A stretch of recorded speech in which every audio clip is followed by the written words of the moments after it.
Hi, everybody. Welcome to session 2 in A Journey to Stillness. I am going to dive right in. So we did start with thoughts last time, and in the last session we saw how we could, manage our thoughts and what do we do with it. So today we'll go a step further into this journey of stillness. So today I'm going to talk a little bit about what is meditation before I go to my next journey into the next step in the journey into stillness. So J. Krishnamurti has said that, really we cannot meditate. Meditation happens to us. Then what are we doing? If meditation happens, then why is it not happening in us, and what should we do to make it happen? So for those of you who know the Montessori method, we say the best way to help a child unfold is to remove the obstacles from their way, right? Remove the obstacles, and the biggest obstacle is who? The parent, the teacher, the adult. Similarly, in meditation, the biggest obstacle is us. What do I mean when I say the biggest obstacle is us? It's the me, the I that I have created and identified with. So this is the false I. And we are functioning from the space of the false I, and which is why we are where we are and meditation is not happening to us. So our job is to remove all the obstacles that are coming in our way so that meditation can happen within us. And one of the things is the thoughts, which we spoke about last week. And we're not going to throw away anything. We're not asking anything to go away. We are not resisting what is there in the now. All we're trying to do is to throw a light of awareness on it. And it's so beautiful. I'm sure many of you who are practicing are already observing it. The moment you throw awareness, the light of awareness, it dissolves on its own. So the next area which we can work on is our feelings. And I'd like to read a quote before we move on. It's a quote by Rumi. It says, "If God said, Rumi, pay homage to everything that has helped you enter my arms, there would not be one experience of my life, not one thought, not one feeling, nor any act I would not bow down to." So you see, everything is here to teach us something. So the moment you see that, there is a withdrawal. It goes back, right? So let's talk about feelings.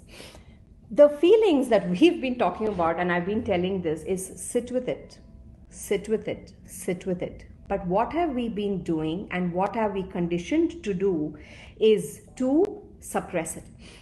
We say, don't cry, even to our children or to ourselves. I'm talking about feelings which are not comfortable. I'm not talking about feelings which are comfortable like happiness or excitement. The feelings that we're not comfortable, we try to suppress it. We try to put a lid on it, and that is actually perpetuating it. So what are you supposed to do when you get feelings? I mean, you are going to feel feelings. You cannot say, I'm going to be happy all the time. You cannot say, I'm going to be excited all the time. So the feelings like sadness, worry, anxiety, these are going to come in, right? Just look at this picture where the person is just sitting with it. Sitting with it is the only answer to the feeling. So what we are going to do today is sit with our feelings. But while we sit, what do we do? You can't just sit with it and then go on a train of thought and then get into some other path, right? Then we're not making that space for meditation. So while you are sitting with it, you're going to do two things. You're going to awaken mindfulness and you're going to awaken heartfulness. So in mindfulness, what are you going to do? First of all, you're going to be aware that you're feeling. As long as you're alive, you're going to be having feelings. And if you suppress them, you are going to perpetuate them. And that is why we have a tightness in our chest, a tightness in the back. All these tightness is because we are not allowing the feelings to pass through us. We are clogging it. And how are you clogging it? By resisting it, by not allowing it to go. See, like a wave, it rises and it falls. Feelings rise and fall. That's the nature of feelings. Everything has a nature. And if we align with that nature, the natural aspect of it, then we have no worries, right? The problem is we are resisting. We are saying, no, I should be happy all the time.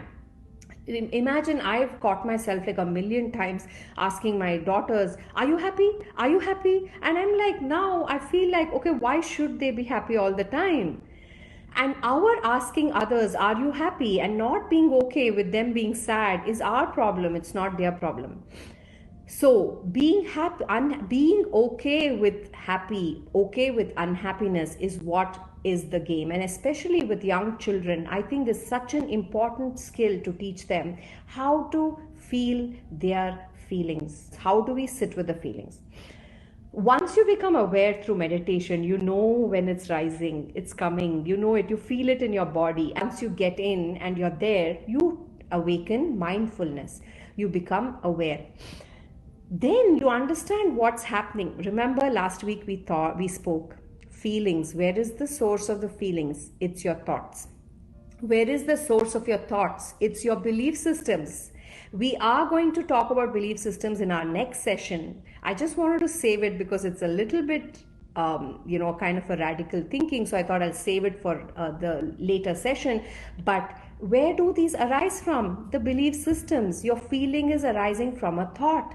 But what is happening? We are going into that pattern so quickly, we don't even know what has happened and we're already in reaction. We're crying, we're screaming, we're yelling, we're shouting, or we are sulking, whatever is our pattern. So what is happening in the thought level that I'm feeling this is something that you can do that in the period of mindfulness while you sit there. Then discern. Then discern means what? Use your wise person that's within you. When does this wise person come? When you start meditating, there'll be a wise knowing that arises in you. And use that wise knowing. Is this thought really true for me in this moment? Is this thought really necessary for me in this moment? Because that's what, see, the feeling cannot be cut off. What we do is we shut off the feeling. And we take the feeling and we say that, okay, we shouldn't be feeling this. But the thing is, you have to feel it. What you need to cut off, or not even cut off, is to discern and see what you need to do in the level of thought.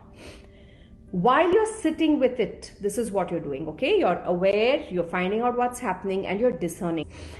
So let's see what heartfulness does. This is, mindfulness somehow I'm able to do, but compassion to myself, the heartfulness part of it is so hard because I have a very, very critical inner critique within me. And I'm sure many of you do, right? Just don't allow yourself to make any mistakes. It has to be perfect. This inner critique is killing us. It's not letting us be the true self that we are. And so when you sit with your feelings and when you feel your feelings with compassion, it's okay. It's okay to feel the way you're feeling.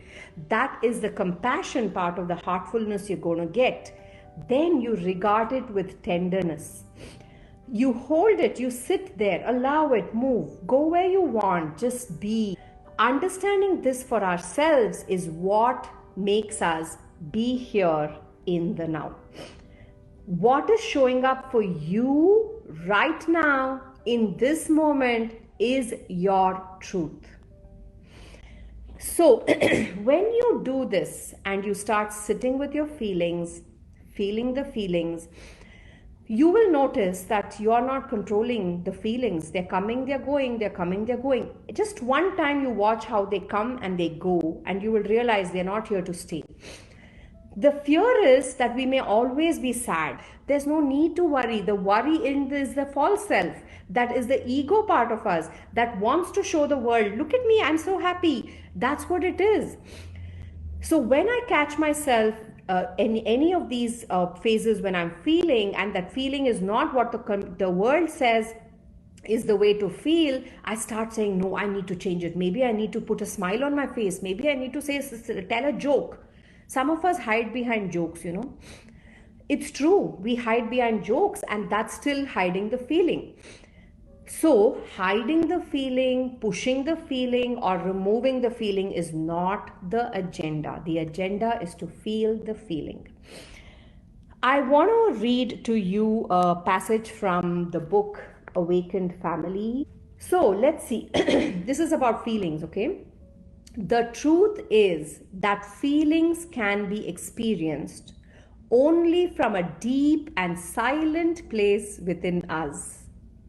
They need to be cried about, walked with, touched, and even experienced as quivering and shaking. Just experience it. Feelings can be acknowledged only on a visceral, highly personal level. When we feel our feelings, we don't have time to engage in reactive emotions. You're sitting with it while you would be reacting otherwise. We tune in and allow the feelings to speak to us, wash over us, and transform us. It's so true. You just sit with one wave of big feelings. You emerge from the other side completely transformed. Aware that we are under waves of feelings, we do the opposite of emoting. We hush up, become still, and allow the significance of the feelings to grow us up. We are all adults, I think, here, but we have a lot of growing up to do. So thank you very much. I will see you next week. Until then, stay wise, close your eyes, and let anything arise. Bye-bye.